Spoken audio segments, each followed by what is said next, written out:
మా సిస్టర్స్ అందరూ నమస్కారం.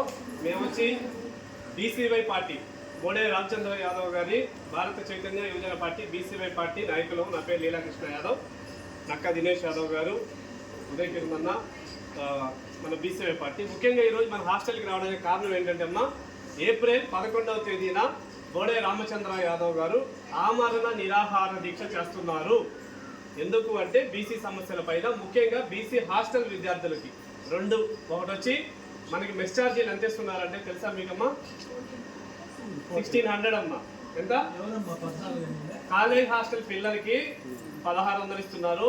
చిన్నపిల్లలకి ప్రీ మెట్రిక్ హాస్టల్ వాళ్ళకైతే 3వ తరగతి నుంచి 5వ తరగతి వరకు 1000 రూపాయలు, 5వ తరగతి నుంచి 6వ తరగతి 10వ తరగతి అయితే 1400. అయితే ఇప్పుడు మీకు ఇచ్చే ఆ 1600 ఓకే అంటే ఒక పూటకి ఎంత వస్తుందమ్మా?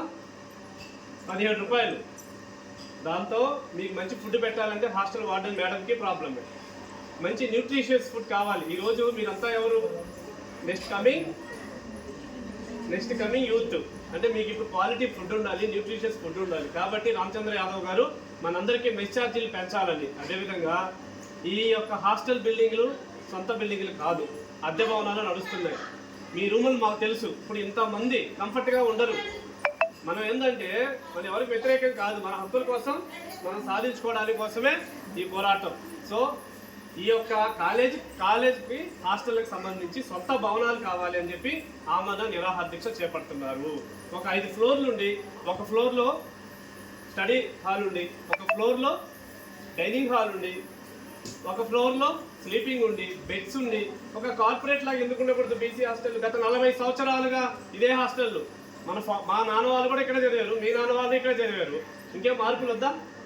రావాలి అని చెప్పి రామచంద్ర యాదవ్ గారు బీసీ కాలేజ్ హాస్టల్కి సొంత భవనాలు నిర్మించేదానికి రాష్ట్ర ప్రభుత్వానికి ఈ నెల 31వ తేదీ దాకా డెడ్లైన్ పెట్టారు. లేకపోతే ఆమరణ నిరాహార దీక్ష చేస్తున్నారు.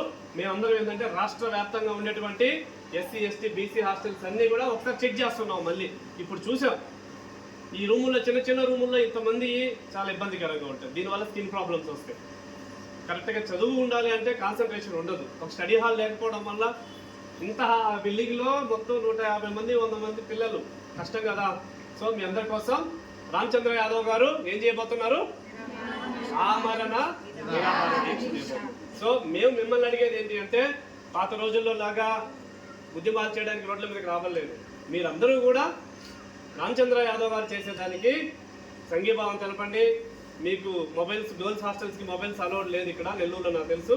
కానీ మీ కాలేజ్కి వెళ్ళినప్పుడు ఒకరికొకరు చెప్పండి. ఎందుకంటే మన గురించి మనమే పోరాటం చేసుకోవాల్సిన పరిస్థితి. రామచంద్ర యాదవ్ గారికి మనందరం మద్దతుగా నిలిచి మన హక్కుల సాధన కోసం చేసుకుందాం. ఇప్పుడు నక్కా దినేష్ యాదవ్ గారు రాష్ట్ర పిఎస్సి నెంబర్ మాట్లాడతారు. Good evening all of you. ఈరోజు మనం ఏ ఒక్క బీసీ హాస్టల్ చూసుకున్నా కానివ్వండి, ఒక